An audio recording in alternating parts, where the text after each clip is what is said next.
అందరికీ నమస్తే. Welcome back to Kalyani Telangana kitchen. ఈరోజు మన కిచెన్‌లో మొక్కజొన్న గట్క అయితే తీసుకొచ్చాను.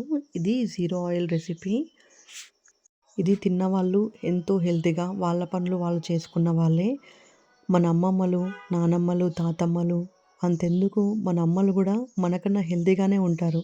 ఎందుకు అంటే వాళ్ళు తిన్న ఫుడ్డు అంత హెల్తీ కాబట్టి. ఇలాంటి హెల్తీ ఫుడ్స్ డైట్ చేసే వాళ్ళకైతే చాలా బాగా యూజ్ అవుతాయండి. దీంట్లో ఎన్నో పోషకాలు ఉంటాయి. మన డైట్‌లో కూడా ఇంక్లూడ్ చేసుకుందాం. ఇది ఒక కప్పు మొక్కజొన్న రవ్వ. దీనికి కావాల్సింది 2 గ్లాసుల వాటరు. స్టవ్ ఆన్ చేసి ఒక గిన్నె పెట్టుకొని 2 గ్లాసుల వాటర్ అయితే మనం వేసుకుందాము. మన తాతమ్మలేమో 80 ఏండ్లు వచ్చేంత వరకు పొలం పనులు చేసుకున్నారు. మనమేమో 30 ఏండ్లకే మన పని కూడా మనం చేసుకోలేకపోతున్నాము. ఎందుకు అంటే వాళ్ళు ఇలాంటి ఫుడ్ తినేవాళ్ళు కాబట్టి హెల్తీగా ఉండేవాళ్ళు. మనం కూడా ట్రై చేద్దాం. ముందుగా తీసి పెట్టుకున్న మొక్కజొన్న రవ్వలో కొంచెం కొంచెం వాటర్ వేస్తూ రవ్వ మునిగేంత వరకైతే మనం నానబెట్టుకుందాం.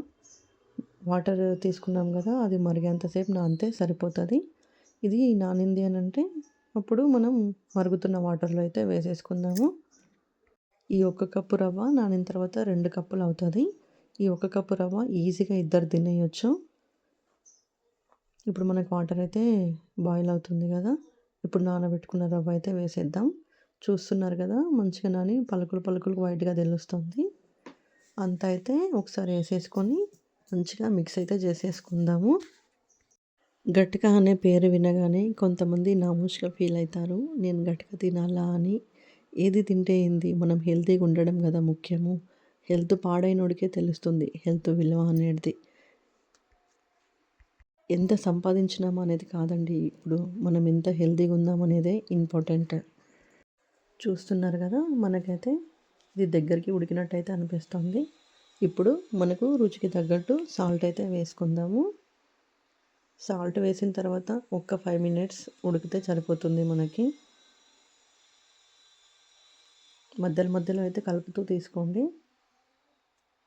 చూస్తున్నారు కదా, కొంచెం గట్టిగా అయినట్టే తెలుస్తుంది మనకి. చిన్నపిల్లలైనా పెద్దోళ్ళైనా ఈజీగా తినేయచ్చు. నైట్ డిన్నర్లోకి అయితే ఇది ఈజీగానే డైజెషన్ అయిపోతుంది. డైజెషన్ ప్రాబ్లం కూడా ఏమి ఉండదు. ఇదైతే ఉడికిపోయింది. ఇప్పుడు మూత పెట్టి ఒక 10 నిమిషాలు అయితే మనం పక్కన పెట్టేద్దాం. మూత తీసి ఒక గిన్నెలో అయితే వేసి మనం సర్వ్ చేసుకుందాం. దీని కాంబినేషన్ మజ్జిగ అయితే చాలా బాగుంటుంది. ఇది ఒక ప్లేట్లోకి వేసుకొని పల్చగా చేసుకున్న మజ్జిగ వేసుకొని మంచిగా మిక్స్ చేసుకొని వేడివేడిగా ఉన్నప్పుడే తింటే చాలా టేస్టీగా ఉంటుంది. అంత హెల్తీ కూడా. మీరు కూడా ఇది మీ డైట్లో అయితే ఇంక్లూడ్ చేసుకోండి. ఇదైతే వేడివేడిగానే తినేస్తే చాలా బాగుంటుంది టేస్ట్ అయితే. ఒకసారి మీరు కూడా చేసుకొని మీకు ఎలా కుదిరిందో నాకైతే కామెంట్ చేయడం మర్చిపోకండి. Thanks for watching. మరిన్ని హెల్తీ రెసిపీస్తో మీ ముందుకు వస్తాను. ఇలాగే నన్ను సపోర్ట్ చేస్తుండండి. షేర్ చేయండి, ఫాలో చేయండి, సబ్స్క్రైబ్ చేయండి.